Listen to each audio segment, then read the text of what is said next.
My name is Virginia Stoimanov, and we're here tonight to interview our good comrade John Tsarvenkov. Today is Thursday, April the 28th, and we're at Macedonia Place in the new library. John, welcome. John, we're going to go right back to your village and your very beginning life with your parents. First, tell us where you were born and what the date of birth. Virginia, I'm born in November 21st, 1915, in the village of Oschima, Lerinsko, Macedonia. And how big of a village was that? Well, that's a small village because I don't know if you know the villages there. Usually it's not big. It's about 60, 70, 80 houses, the most of them. And our village it was one with around 70 houses. With 70 houses, and it was around 650, 700 people populations. And what kind of house did you live in? What kind of house did you live in? What kind of? What kind of house did you live in? Oh, I live in my father's house, in our own house. Describe the house. Father house. Father house. Usually in the villages there, they live the whole family, the father, the children. Even when they want to get a big man and married, you know, usually they live in the same house, because there to have separate house is not easy. Very, very difficult, and they cost money. And it was no way to have that money somebody How after many the lived marriage. in your house? In my house, I was with my father, mother. I got 2 brothers and 2 sisters. My older sister, she was married before I was born. My other sister and my 2 brothers, we've been together. Well, that was a big age difference. Yes, yeah. Tell us the names of your parents and the names of your grandparents, if you can remember. Yes. I got the names from the grandparents. Would you want to tell us, and it'll be on record? Yes, yes. My very first grandparents, his name it was Dine, Dedo Dine. The next it was Petre, Dedo Petre. The next it was Dedo Jane, and for that I take the name of my grandfather. And after my grandfather, they come in my father and my uncle. My father, Risto, and my uncle, Spiro. And their last name was? Tsarvenkov. Always the name, the last name, it was the same name, Tsarvenkov. And your mother's maiden name, do you remember that? Yes, my brother's name, the older one in the family, my sister, Daphina. She, after marriage, you know, she came here in Toronto, she's been in Toronto, and she passed in Toronto. After my sister Daphina, it was my brother Lambro, my brother Mito, my sister Mitra, and I'm the last one in the family. Oh, so you're the baby. But in between us, we got another 3. They passed it, little boys, you know, at a very little age. My father is get married with a girl from the same village. My mother's name is Sofia, and it was from the family Stamkovi. Tsarvenkov family.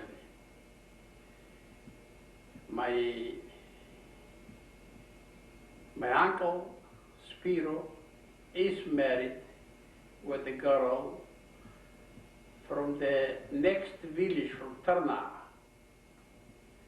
Well, my uncle, they had the problems like too many others there with the political situation, and he left the village because they had an enemy from his wife's side, enemy, and is moving in Lerin. What kind of enemy? What kind of enemy? Well, my family, I can say from my father,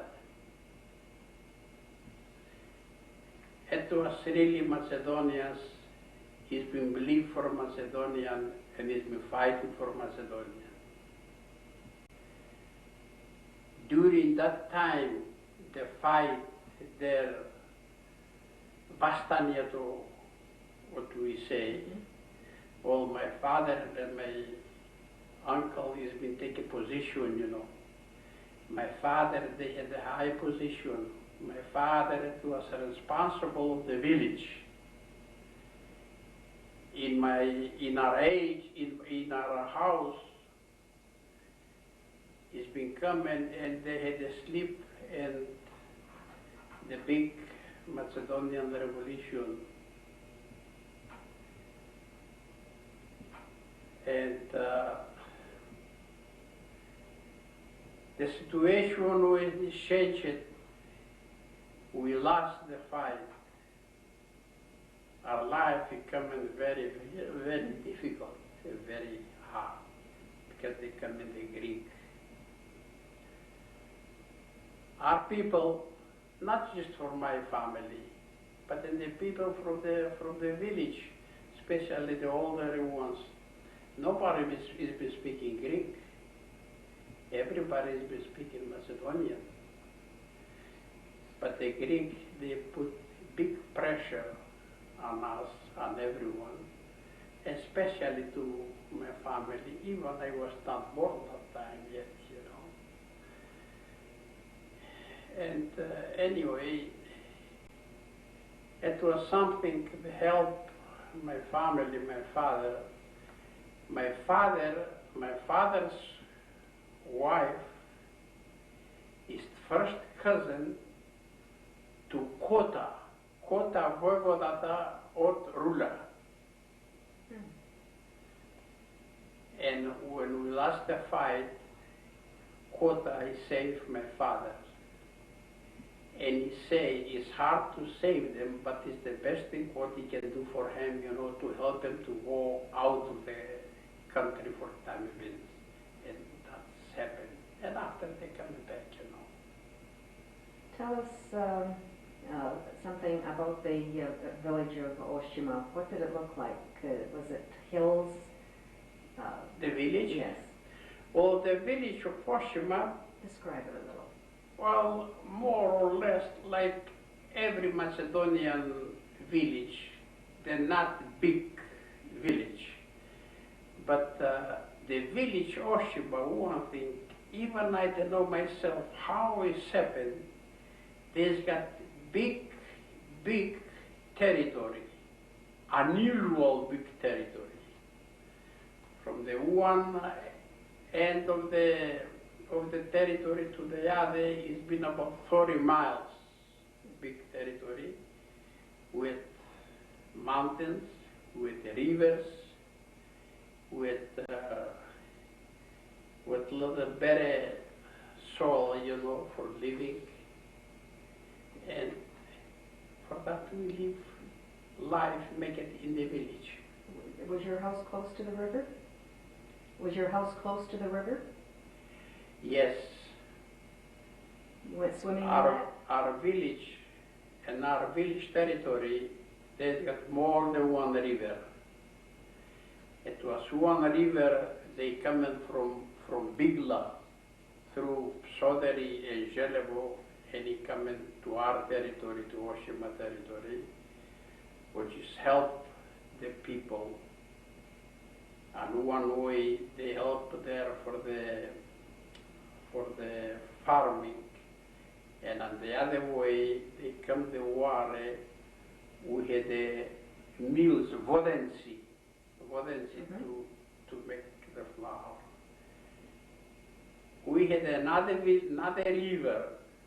They come in from the very top of our territory. I can say nearly from Armensko and Tertia. Well, that river is coming right beginning from our territory and is going through our territory and is coming out of our territory, providing big help to the people of the village, to the animals, to everybody. It was help with the water for everything. Now, let's go into your school years. You started school at what age? What age were you when you started school? I started school very, very late because our family, fanatic Macedonians, and we don't like to go to learn Greek.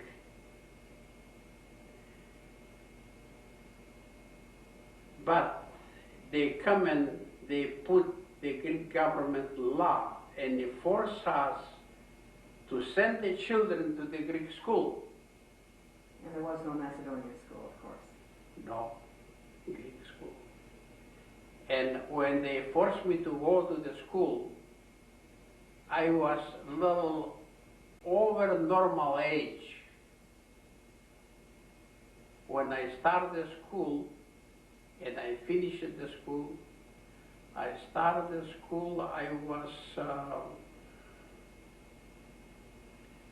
years old. Oh, that is older start. 12 years old. And just I make it few years in the school, and I come with the age over school age, and I left it to not go to the school. So how many years did you go to school? To the school I was 40 years. Well, what did you do up until the time you were 12? How did you fill your days up until the time you were 12 years old? In the village? Mm-hmm. Well, too many things to do in the village. In the villages... Did you have to do work, or did you just play? Yes, work, to look after animals, like every house has got. We had a little mutton, we had a horse, we had cows and everything. We look after the animals, and little by little we've been involved in the home work, in the cultural work, you know, in the countries. So you finished the school, I guess if you started at 12, you're 16 years old, I guess you were when you finished school? Yes. Did you go back to work at in the home farming? And yes. And you did that continuously? You just worked at the home? At the home, yes. And your father did the same thing? Yes.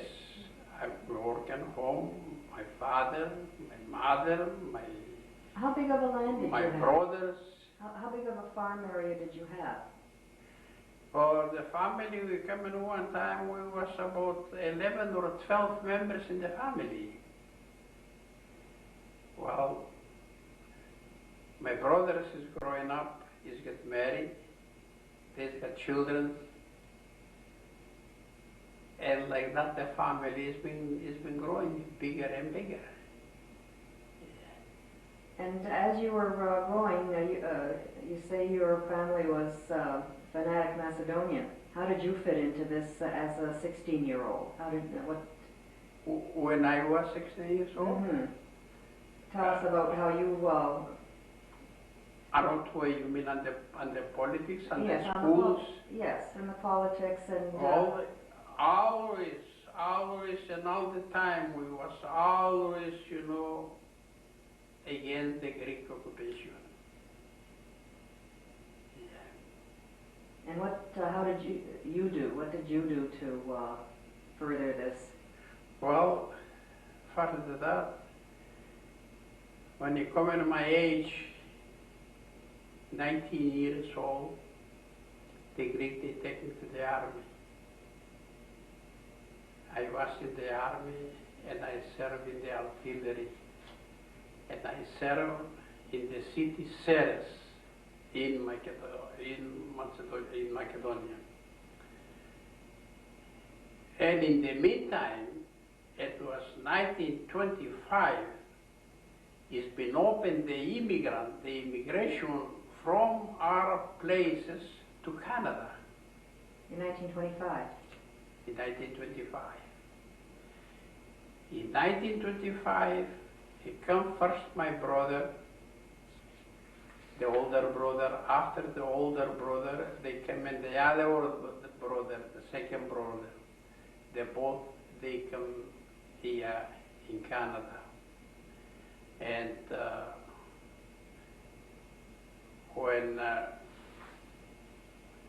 when I left all alone home with my mother and father, I asked to come here in Canada. I write to my brothers and my sister that was here, the older sister. But on the other side, my mother and father, they write to my brothers here, they say, don't take him. What we going to do all alone here with nobody around us? Yes. I will not know that till late age, you know. And I was in the army. How long did you have to serve in the army? Year and a half. But I was taken in the army second time when he came in the war time of 1939. You know. And I've been married in 1937, sorry. I've been married November the 7th, 1937. And who was your wife? Who did you marry? And Who did you marry? I married a girl from the village. And her name? Yeah, I married a girl from the village. And I had one child. What was your wife's name? My wife's name, it was Athinka. Athinka Raikov, from the same village. And my first daughter, she was born, and my wife became pregnant for second child. And in the meantime, they started the preparation for the war, for the Second World War. And in the meantime, like member of family of Macedonian family, I take it the same way, the same road, and I take it a little more deeper. And in 1939, I was taken again in the army, and I was in the between Macedonia, which it was Greece that time, and Albania. In Albania it was occupied by the Italians. When Germany they started getting ready to attack and Danzig, Poland. Italia is getting ready to attack Greece and to go through Bulgaria, you know, to help Germany. But that attack from the Germany and Poland, it was a very short time. And I was taken second time in the army, that it was July 1939. When the war finished between Germany and Poland, then between the Greece and the Italy, they came to one temporary agreement to not be attack each other the winter of 1939 and 1940. Oh. Well, I come back from the army. I make it 3-4 days home. They come grab me, the police. And they start investigating to me for certain things. What year was this? Go for 1939? The police. Yeah, the police came in 1939. In 1939. Yeah, just I come from the army 2-3 days after I come from the army. They come the police, you know, they arrested the police, and they take me for investigation for certain things. Well, I was in difficult position, very difficult. But the most heavy it was the army category. Oh, that's a little bigger and longer story, you know. I cannot tell you all the details of that story. But that it was the very, very bad against me. Did you do something wrong against the army? Well, it was wrong for the Greeks. It was not wrong for me. Can you tell us what it was? That it was involved with political way. In 1936, one time, in Greece, has been preparing one big strike. And that strike is been like strike or something like a revolution. Well, for the revolution, for that strike, I make it something in the army. Very, very bad for the authority and strongly against the law. And for that kind of category, army category, maybe I was suited for that. And it's been taken all the right from me. I don't have a right to go out of the village. Well, anyway, I tried with different people. They prepare me, they make it everything for me. And I left the village, and I left the Greek country, not legally. And the people who do that for me, I was afraid, I was very, very afraid. He said, don't be afraid, he said. If you're going to pass from Macedonia to go to really Greek territory, to go to Athens, he said, you are safe. And from Athens, I take from there a document, everything that was prepared to me by other people. So this was like an underground... underground, everything underground. Everything underground. Well, who were the ones that were they the committee? The one they prepared for me? Yes. It was 2 men from Lerin. But were they the partisans? No. No. They was politicians. They was politicians, but I mean, I don't know, for a favor or for pay them.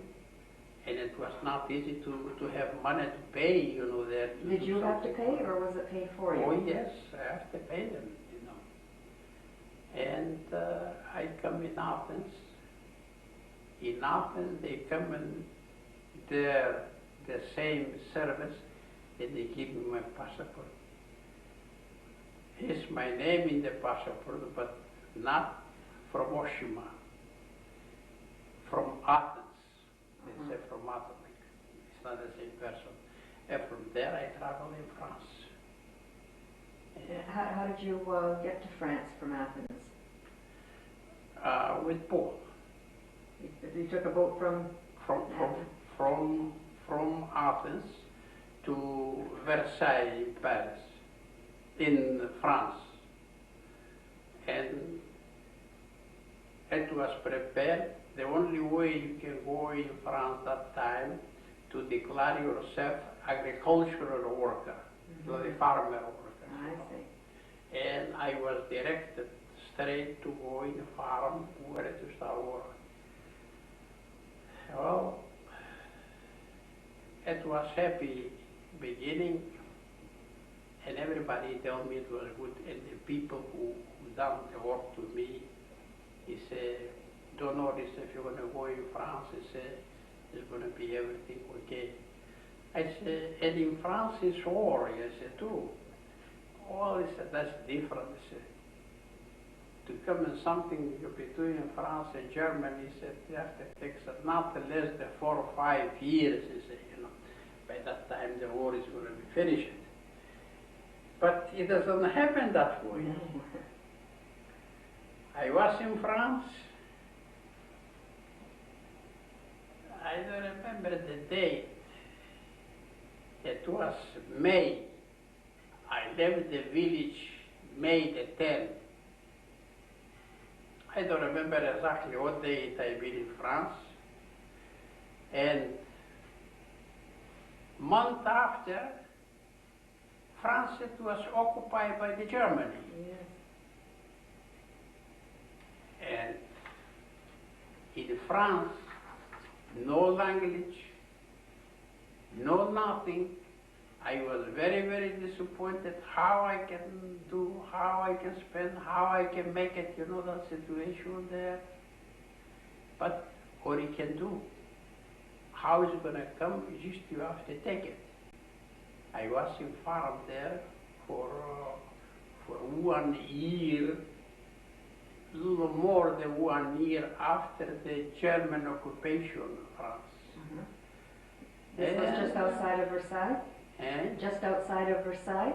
Near Versailles? The farm? no, no. From Versailles, I was in one city close to Paris, Sens. Mm-hmm.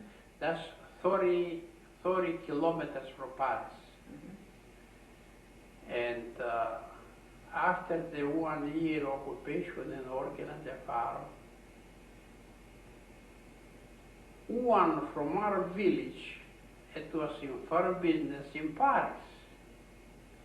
When I left the town to go in France, I take the address from that man. And I decided to have time to go to visit him in Paris. During the occupation, during the German occupation in France, the Germany, he gave order to France. And he asked, and he said, for that many days, I wanted that many workers to prepare it to be taken to Germany to work. Well, if they had that many volunteers, it was fine. If not, they kept the police, holding the street, holding the railway stations, you know. They come in the people out, young people, and they get them. From where you come? The same thing happened with me. Just, I was in Paris, I was out of the train, and they got me the police there. He said, identification card? Yes, I said. He said, how you come here in Paris? He said, well, I said, it's not far, I come. He said, you don't work? I work, I said, but I'm going to go back to work. And what language were you speaking to? French. In French. French. It was a German police, you know. And he looked my passport. I come in France, May, I don't remember what date. He said, how you come in France, he said, that day. That day, he said, the French people, he said, he's been living out, he said. He's been going out because he come the German army. Oh. Well, I said, I come with normal contract, I say. He said, you don't work. He said, come on here. He said, oh, they take me from the station, they put me in one place in Paris for 3-4 days. And after 3-4 days, it was too many other there. They put us on the train from France to Germany. To Germany in lagers, with police to go in the morning to work. With the police, they coming back from the factory to the lagers, you know, and they give us food in the lagers. They give us $1 pay for the working, you know. And I've been there for 3 years and a half till the war is finished. Yeah, but it was something very, very lucky. I was accidentally, not with any specialty or with something. I was in Germany the next day, the next morning. It was November. The next morning, night time yet. They come from factory, somebody, and they take 30 people from the lager, 30 people for that department where he has been working, where he's been needed some more workers. With those 30 people, 8 people, 8 of us, put in different specialties. And it happened accidentally. He put me in Crown Führer. Crown Führer took a big crane. Oh, yeah. You know, they leave everything. And it happened, he put me in that kind of crane, in that factory, in that industry. It was 98 cranes, big, big. 40,000 people has been working in that place there. And they put me in one on the very, very important crane. In one crane, considering by category, it was numero 2. They put me to work on that crane to level the steel melting steel, just name steel, like water, to get that steel from one oven and to pour another oven. That, they saved my life. First, I was very disappointed. And I thought, no life here. Well, they learned me. 3 months they learned me. They give me experience, you know.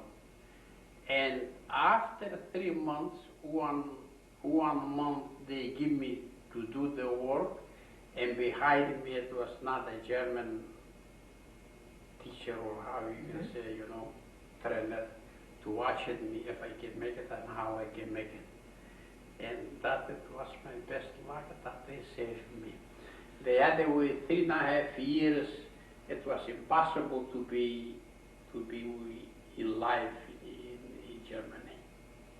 Yeah, and I've been working there till to the end of the war. And that was, I guess, around June 45 when the war was officially over. It was 45. And then how much longer did you stay after the war? After the war? Mm-hmm. Oh, after the war, they come medical committees and inspect all the workers there, the medical situation. Because in Germany, during that time, doesn't matter how sick you've been, you have to go to work. Mm-hmm. Well, doesn't matter how short food you got. But the work, it was number 1. You have to go to work, except that if you are dead. Yeah. And they come in the medical committee. Where I was, they come in the American Army. But after the American Army, right away come in English Army. And the English Army take the territory, you know. And that the medical army, it was English.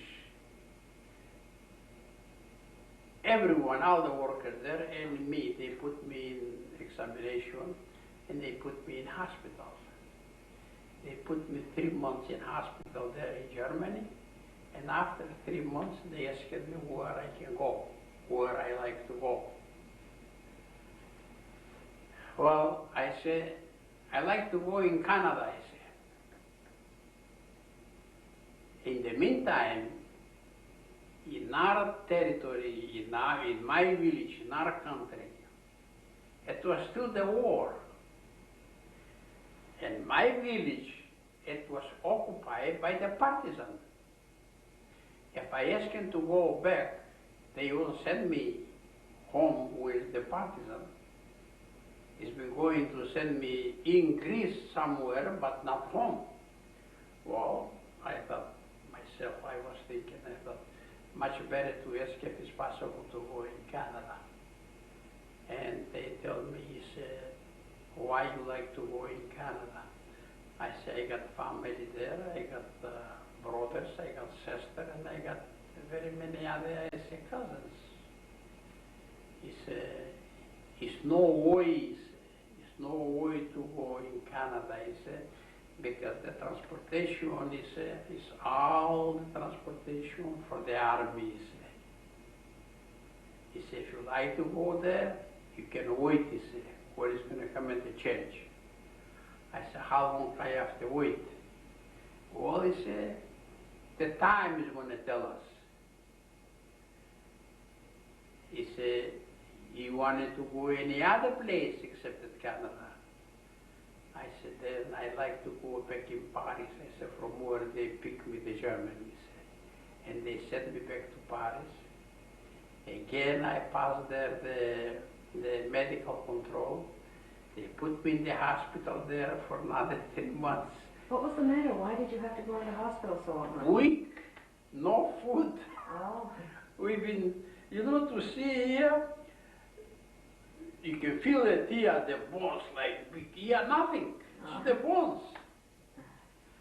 And after 3 months in the hospital, they give me a job, and I start working the job till I come in Canada.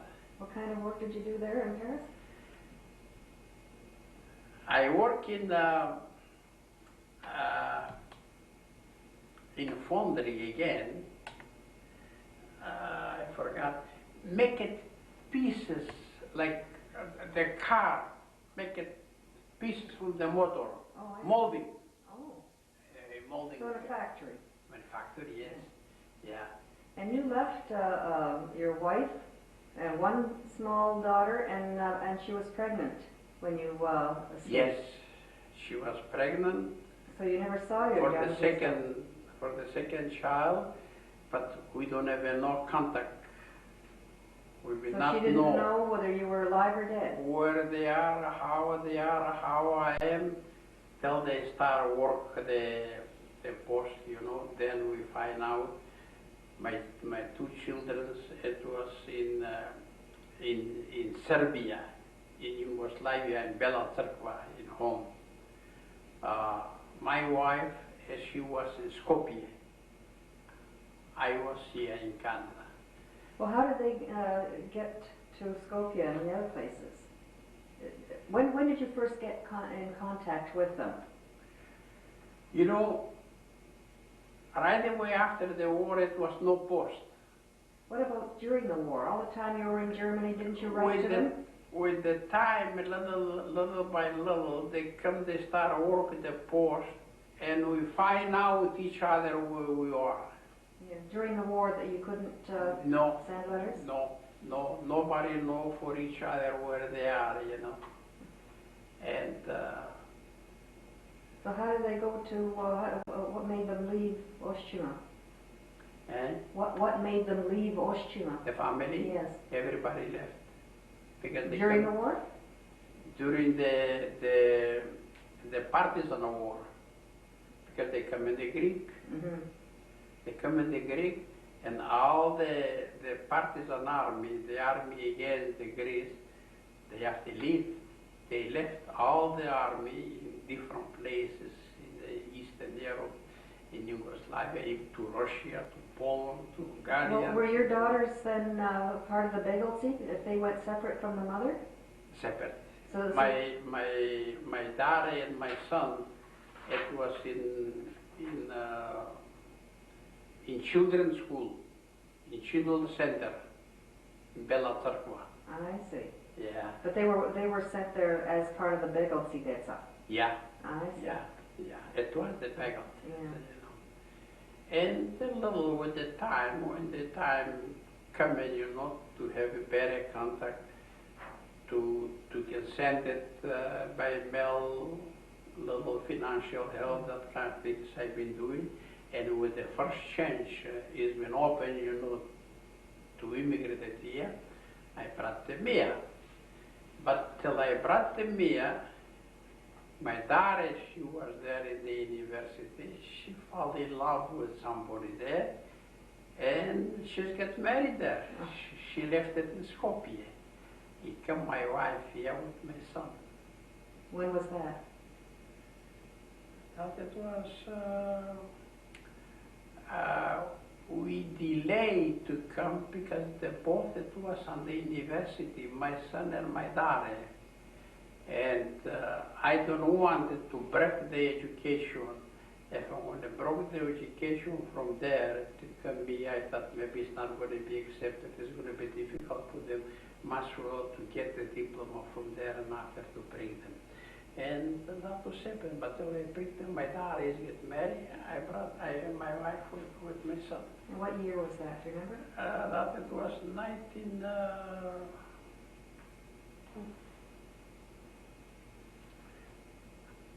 I think it was around 1965. It was something like that.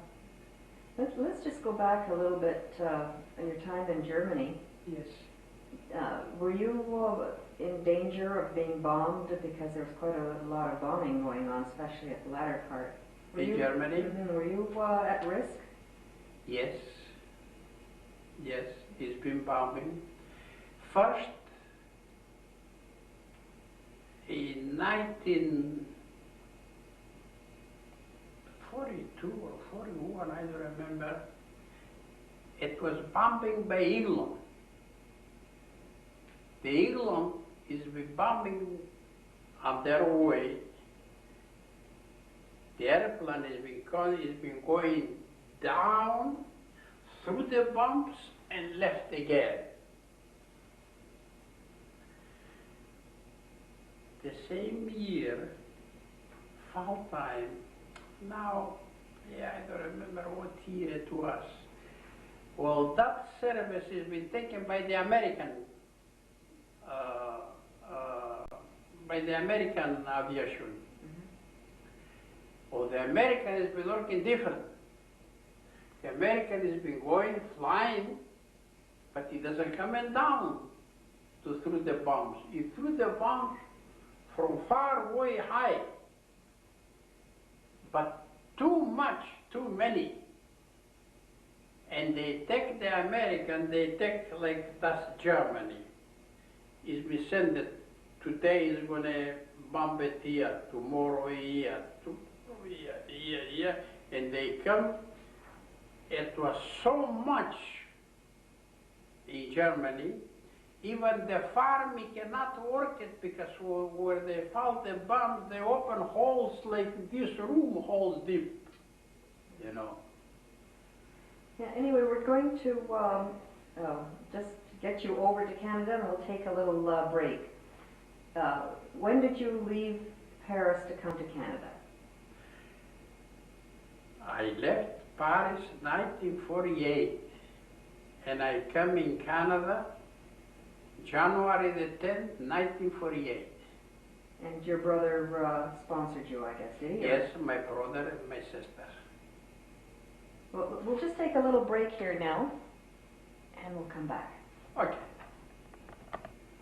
Okay, John, now that you've arrived in Canada, Tell us how you found it and when your brother first met you. To be honest with you, when I come first in Canada, I was very disappointed from everything. Why? And really, after 3 days, I tell to my sister, I was to my sister place when I come. I tell to my sister, I said, I'm sorry, but I said, I cannot stay here. He said, what are you going to do? What do you say? Where are you going to go? I said, I'm going to go back in France. He said, how you can go in France? He said, you got nobody there, he said. He said, to tell us to go home is different, but no home, you know, because from the war it was everything in Macedonia. And when she said to me that, I started thinking different, you know, and I decided I thought too many Macedonians is here, how they do it, and I'm going to be the same thing like every other Macedonian, I'm going to remain here. And I decided to stay here. So you lived with your sister?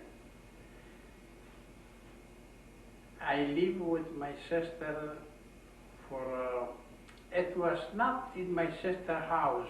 My sister's family, it was big family. But she's been rented a room for me next door to her, Macedonian other family. Oh. But always has been in my sister's house. Where was this? That it was in Sackville. Oh, on Sackville Street. Yeah. So you went straight to Old Cabbage Town. Sackville in Girard, in the Cabbage Town. Uh-huh. Yeah, yeah. Well, that it was. What was your sister's name? Her married name? Daphina. Her married name? Daphina Phillips. Oh. You know the Macedonian village? Which one? The Macedonian village. Oh, the restaurant. No, the Macedonian village in Brooklyn. In Brooklyn? Yeah. No. You know, Macedonia there, it was very many Oh, people yeah. with carriages, we were making picnics there. That's right, yes. Krasnoselo.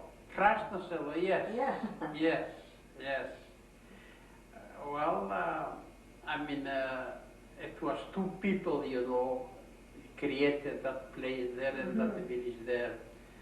One of the 2, it was my brother-in-law, my sister's husband, and the other ones, it was from Rula, but originally from Oschima. The same is been related with our family, you know. They buy that farm there and little by little develop it, you know, there and make it cottages like a village, you know. Yeah, everybody knew Krasnoselo. Yeah, Krasnoselo, yes, yeah. This sister was, she wasn't the oldest one, was she? She was the oldest one in the family. The one that got married before you were born. Yes. When did she come to Canada? She came in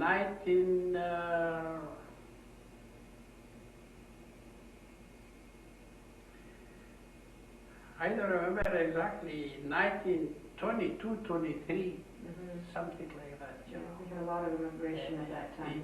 Yes. My father and mother both came around that time earlier. Oh, there in the Cabbage Town, it was too many all Macedonians. That's right. Was there. Yeah. Yeah, the light studio. Yes. It's from the same family, from my family. Oh, really? Yes, yes. I mean, his father, and my father, it was brothers. Oh, for crying out loud. Yeah, we are the same family. Yeah. Yeah, nobody took over Daylight Studios. They took a lot of pictures of Macedonians. Yeah. Well, with my sister, he said, oh, how you can go in France? He said, with who you going to go there? He said. And after I changed my mind, I thought I want to stay here in Canada, and I started working What did you work? The first job I started was the same one I've been doing in France. Because I had a certificate, you know, for that kind of molder. Mm-hmm. Yeah, that kind of job. But my sister and all my other people from Oschima has been insisting, he said, you should go in the restaurant. He said, everybody we are here in the restaurant. He said, you want to come in the restaurateur? He said, but before I come, before I leave the country, like the capital where I live in Lerin, to be somebody there, to be a restaurant worker, it was a very, very low thing. Yeah? Yeah, for that I don't want a restaurant. But little by little, everybody convinced me to drop the factory when I worked and I was in the restaurant, and I started in the restaurant. Where did you start? I started the first place for restaurant work. It was that man he buy with my brother on the farm, Stato Kozarov. Maybe you know him, you know. No. He had a restaurant in Birchmont, Uh-huh. Birchmont Street, Birchmont and Bay. I started there for 2 years. I've been working in the restaurant. You worked for this other man? Or did you worked for Kozarov, or did you work as a partner? No, he worked for him. Uh-huh. After him, you know, the building there has been going to be teared down. He closed the restaurant, and I've been going to work for somebody from my village. And after we decided to go in our own business, you know. After 2 years, I've been working in restaurants here for somebody else. And what was your first place, and who was your partner? My first place, it was on Bay and Bloor. Good location. A little north of Bloor. You know Jimmy Raleigh? I've heard of him, yes. He was my partner. Oh. Jimmy Raleigh and one son of my sister, my nephew, Benny Phillips. Yeah, we were the 3 partners there. We was there for 3 years and a half. What was the name of the restaurant? And What was the name of the restaurant? Meteor Open Kitchen. Oh, so you had the meteor. Yeah, Okay. Meteor Open Kitchen. We've been 3.5 years there. Oh, the building, it was all houses. From houses, it was made a business section. Mm-hmm. In business time we come in. But he decided to tear down, it was about 4 or 5 houses to tear down and to build a commercial building.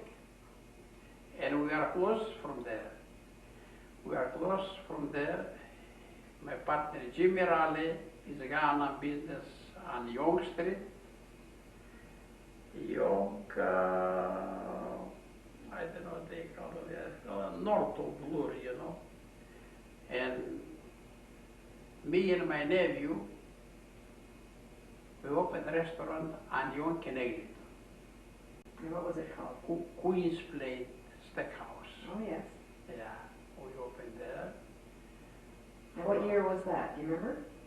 1953. Oh. Yeah. And we've been there about 13 years, more than 13 years.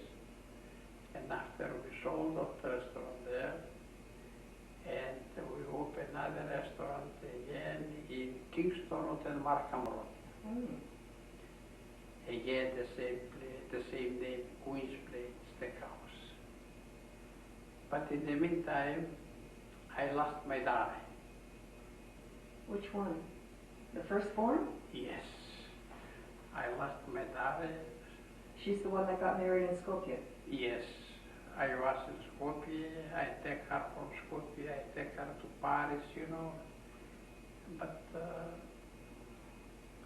from that sickness, no help. Cancer. Oh. Yeah. How old was she?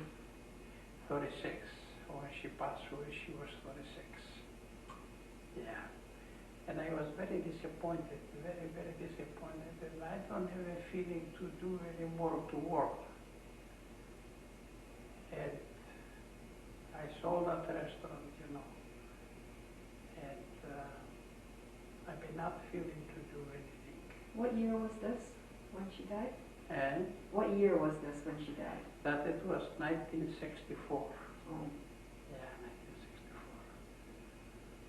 1964. Well, anyway, after that, at the age, they come and they start growing and get older. Anyway, even when I first came in Canada, you know, I was thinking, I look at all our Macedonians here, you know, everybody's been working and working and working. I thought I have to do something to be retired before I get too old. Because if I'm going to retire or I'm going to get too old, it's no good after. No, you're no good for nothing after, you know. And in the meantime, I lost my daughter at that time and I dropped the business. And so then I don't bother anymore in any kind of business. But if you like to tell you something very important, you know. I would like to know some very important things. When I come in Canada, January the 10th, it's Christmas holidays. Well, my sister family, they take me to the church,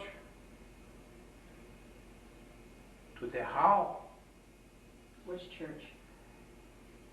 I St. forgot what they called that church. It was on Kingston Street. Oh, it wasn't a Macedonian church. Eh? Not the Macedonian church? It was no Macedonian church at that time. In 1948, sure there was. No. There were 3. They say Macedonians, but when I was there, I saw it was Bulgaria, no Macedonia. Bulgarian priest under the Bulgarian church, you know, it was everything. And in the meantime, it was one club. It was too many people in that club. It's been going too many people, young people, all the kind. Easily I can say all the members of that club, maybe you know the club, you know. Very well. Easily it was Macedonian and Bulgarian people. Mm-hmm. In 1949, Tito of Yugoslavia and Stalin, they come in disagreement. And the Yugoslavian at that time, they separated from Russia, from the Soviet Union. Now, the members of that club, the Macedonian members, they've gone with Tito's side. The Bulgarians, because the Bulgaria, it was with the Russia. The Bulgarians members has been in favor with Stalin. And they dissolved the club and they separated the Bulgarian and Macedonia. Oh, what year was that? And What year was that? that it was shortly after 49, I don't know to tell you exactly the date, you know. I think it was later than that. And I think it was later than that. later that it was, yes. About 1956. 55 at earliest. No, not that much far, but anyway, you know. Well, they separated. But how was your involvement when you came here? You went to the churches, and then what happened? Well, I don't like it. We're I talking don't about like it. 1940s. I don't like it the churches because well, they've been saying Macedonian churches, but it was not Macedonian. It was Bulgarians, clear Bulgarians, with Bulgarian priests under the Bulgarian church. It was everything clear. And when the club is separated, and then I start work with another two people from my village. You know them, with Spiro Basil and Nick George. Mm-hmm. I said, what are we going to do? I said, why we should not have something pure Macedonian? The Macedonian peoples to have to go in Macedonian place for wedding, for any kind of receptions, for baptism, for anything what they needed. And that way we start little by little. We organized at first the United Macedonian without name. Because it's not easy to bring people from 2-3 people, you can do nothing. Little by little they come in people, you know. We make it 2-3 picnics without name. And after we decided to put name, then we find, first we've been decided the name, it was Macedonian Community. It's been not looks that much good. And after we find, I don't know how we come in United Macedonia. We make it picnics with Hamilton, we make it picnics with, meetings with Hamilton, we make it meetings with Windsor, you know, of how to talk, and it started growing. And started growing high, they come in high. And then we declare the name Macedonia, United Macedonia. They come some members from St. Kirill. They move, they come in with us. And after we decided to have a church. Because it doesn't matter the people, what they like or how they like, desperately they have to be church. And we decided to bring church committee from Skopje. The Archbishop Dosithei with the bishop now, and it was a new priest and member of the Matisata, you know. And we bring them secretly. Nobody has been know we bring them, because we know if is going to know all the people. We bring church committee to build Macedonian church, we're going to have problems. But anyway, we bring them in one meeting, and then we declare we're going to have Macedonian church with the name St. Clement of Ohrid. And that way they start, and for that way now we got the church and we got the United Macedonian. And after that... do you know who were the organizers at that time? I say, me, Spiro Basil, and Nick Basil, the original. And who else was... After they start coming, other people, they come Pire, they come Jimmy Sandra, they come Jimmy Sandra's father, they come some people from Jimmy Sandra's village, you know, one, the laundryman, I forgot the name because it's too many years, you know, and that's the way we start, that's the way we organize it. And we have the United Macedonian and the church, and after all the Macedonian people when they get too old, and they drop the job from the restaurant because they get too old, it was nowhere where to go, where to spend the time. And after again, Nick, he passed away. With Spiro, after we've been working, we have to do something, and we organized the Canadian Macedonian Senior Citizen Club, and remains still today. Well, the home, it was organized by, because he was right from the beginning there. Mm-hmm. It was organized from John Peter. Yeah. So, and first we had the office in Thorncliffe Park. And you were renting an area there? Yeah. And when they started building the home, we've been in connection with John Bitoff, with Vasa, with other ones. And we say when it's going to be built at the home, we're going to move from there, we're going to drop that place there, we're going to come in the Macedonian home. And still we are here, you know. Mm-hmm. Yeah.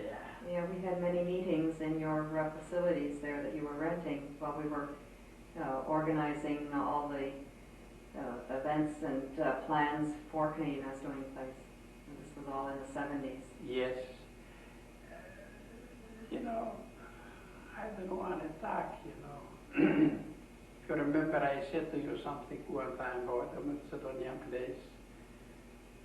They should be a little better, I believe, you know. Like how? Tell us. And tell us how you think it would be better. Well, I don't know what to say, how to say. But we should have something more. Like a nursing home? Is that what you mean?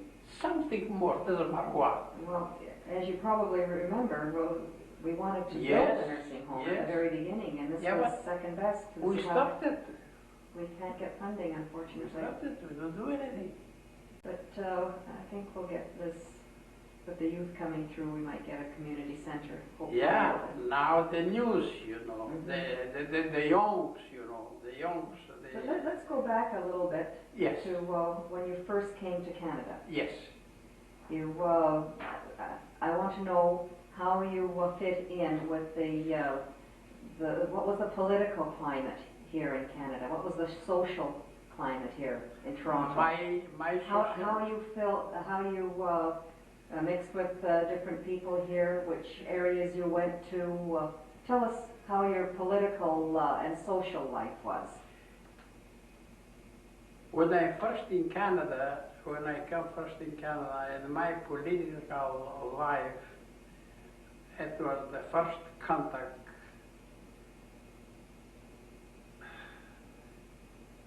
with, well, I find too many mixed way, you know. And really in what I was in favor, more or less, I can say I find nearly all the Macedonians here, it was on the same side. What do you mean? Political. I don't understand.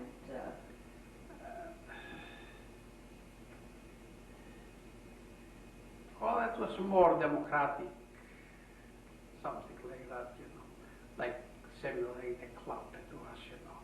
So you joined the people at the club, did you? And You joined the people at the club?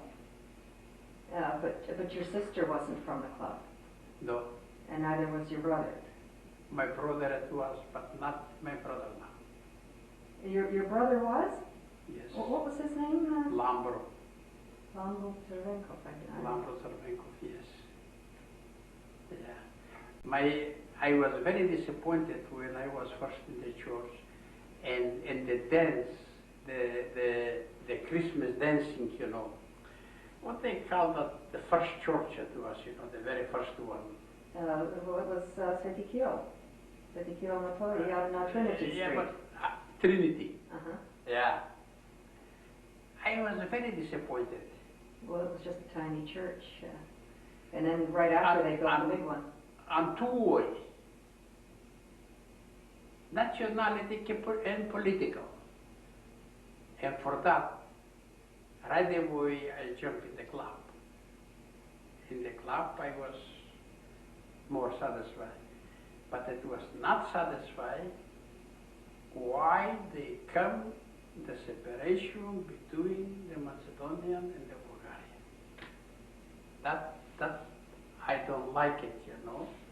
I was against, but I don't have that much power to do something to remain together, and it was impossible to remain together because the Macedonian people is gone with the Tito's choice, and the Bulgarian people is gone with the Stalin I didn't choice. know the reason why. I spent most of my life at the club, and I didn't know why they separated. In fact, I didn't know which ones were Bulgarian and which ones were Macedonian. We just all had such a good time together.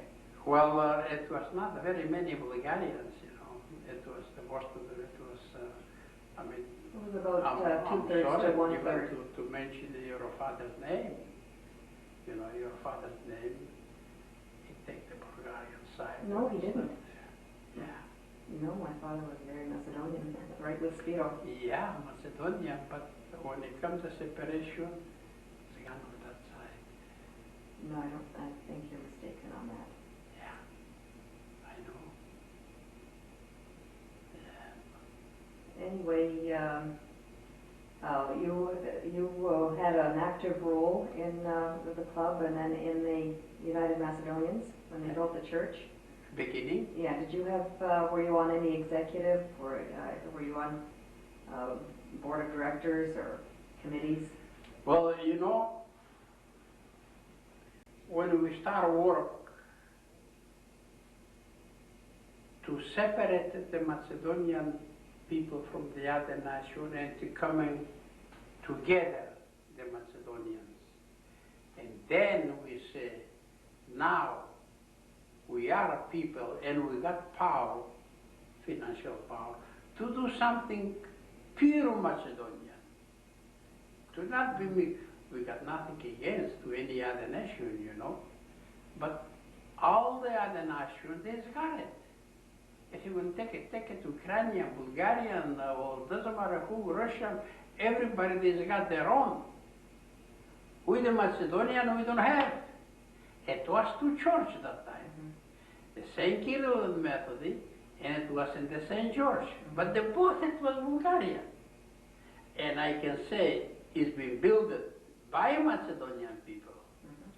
Because in 1949, the St. Kirill and Sakpus has been built.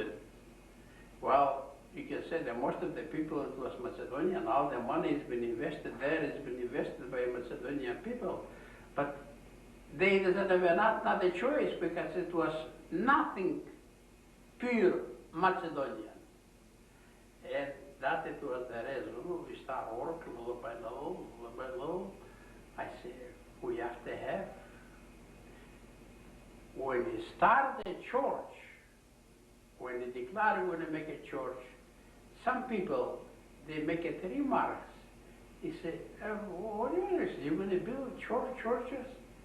I said, we're going to build home, Macedonian home, to be available for every Macedonian for anything what they need, for baptism, for wedding, for anything what we need to have our own Macedonian place. That's the way we started. Yeah, that's really good. Now, the progress, they come in very high. Very, the Macedonian progress, they come in very high. I mean, it's some problems, you know, but it's something Macedonian now. Let's go back a little to your Yes. your own personal life. When you brought your wife and your son here in 1964. 19, I brought my wife and my son, and my son is get married. They come here with his wife. Oh. With family, yeah. I mean, it was not married, but he wanted to be married with that girl. That time, the immigration, it was not easy. And I tell them, I said, listen, because I was there for the wedding of my daughter. And I say, we to have a right to bring that girl in Canada, you have to be married, to take our name, Tsarvenkov. Then we can take it. And we very typical there. They come here, supposed to be here to be remarried. And that it was 1963. So, do you have any grandchildren? Yes, I got 4 grandchildren. I got two grandchildren from my son, and I got 2 grandchildren from my daughter. Well, from my daughter, the older one, she's married in Skopje. She's there. Oh. The younger one, boy, that one is here with me. Because when their mother passed away. That was my next question. When did she pass away? She passed away in 1964. Oh, she was only here 1 year and she died? My daughter doesn't come here. No, I'm talking about your wife. Yeah, my daughter. Uh-huh. My daughter passed 1964. Oh, I see. That was your. Yeah, 1964. Okay. And their father is young man. He was Macedonian, Yugoslavian consulate here in Toronto. Oh. Yeah. And he's remarried. Well, the daughter and the son has been not agree with the second or the stepmother, and I brought Mia. My son, my grandson is here. I got 2 grandsons I got from my son. And I got 2 great-grand children from my son's son. Oh, terrific. Yeah. But what about your wife? My wife, she passed away. She passed away some time, a long time ago, you know. What year was that? Do you remember? I don't remember exactly, but it was very soon, you know. She, tough luck, you know, she doesn't make it a little longer time, yeah. She come. Well, she's been suffering from heart. Oh. And you get one day something unexpected, excited, and she passed on the spot. Oh dear. Yeah. Tell us a little bit more. I think you got remarried. Yes. Well, I've been for some time, you know. I don't have I've been not thinking to be remarried again, but finally I decided to remarry again, you know. And I remarried with one woman from my village. We've been one time together in the village, you know. Her husband, he passed away, and she said, why you should stay alone? And I stay alone, I said. She said, why you should not marry? She said to me. Well, with that word, they give me the change. I said to her some kind of remarks. And she said to me, he said, don't look at those things you said. He said, marry me, you're going to see, she said, how good wife I'm going to be to you. But I don't know what to say, how to say it not working out. Mm-hmm. And we separated, we divorced. Mm-hmm. Yeah. We've been 3 years and a half together. Well, honestly to tell you, the first 2 years, I never make it any remarks. Well, after the 2 years, I start making little by little remarks. And I find out it's been not working out. Well, that often happens. Yeah, well, if it doesn't work out, it's the best thing go separate. Mm-hmm. Yeah, and that's what has happened. So you come to Canadian Macedonian Place almost every day with your senior citizens, and do you take cars down here? No, I don't come in every day, but I come in, I can say nearly every second day. But you were president of the seniors club. Yes. And you look after the money. I am president, and I'm hoping, to come somebody to take my position. I'm too long, Virginia. Yeah. How old are you now?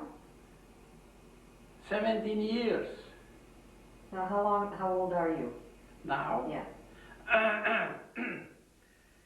In November, I'm going to go to 80. 80. I'm old man. Well, Yeah, I'm old man. You're looking terrific. I Oh, hope you have it's, many more healthy years. No, I don't feel that way. As long as they're healthy. I don't know how I'm looks, but I don't feel that way. Yeah, I don't feel that way. And I hope, always I'm saying, to come somebody to take it over. Yeah. Well, The same thing with our village association. Our village association, I've been 34 years president. So, I didn't know that. I Yeah. simply missed that. 34 years Here in Toronto, in Toronto. of the Oschima. Oschima, Benefit Society Oschima. I see. Is the oldest society in Canada. Uh-huh. It's built since 1905. I know. In fact, there's a book by Yes, yes. Nick Tsarvenkov was in the... Yeah. I don't know if it's suitable for you. I can bring a book of the 75 anniversary Uh-huh. of our society. Yes, those are definitely the kind of things. And I'm going to bring you a book here, and the other book we make it from the club. Yes. The Macedonian immigrant in Canada and their background. That's right. I'm going to bring book from that. And you were president of that a group that did that book? Yeah. Well, you've had a very interesting life, and I think we've had a very interesting story here today. And John, I want to thank you very much. And Virginia, thank you very, very much. And honestly, I'm thinking for you too many more times, because you are an active person. You are an active person. But today, for one active person, the life is a little difficult, that's for sure. Especially with our people, I should say that way, Yeah. Yeah. Always I'm thinking, I thought, well, it's nice to be like that, but I don't know how she's doing. Well, I'm like you. I'm still waiting for someone to come along to take the, the job from me. Anyway, thanks again. Well, thank you. It was good, I can say, good respect. And I'm glad to talk to that kind of society for what we are. Thank you.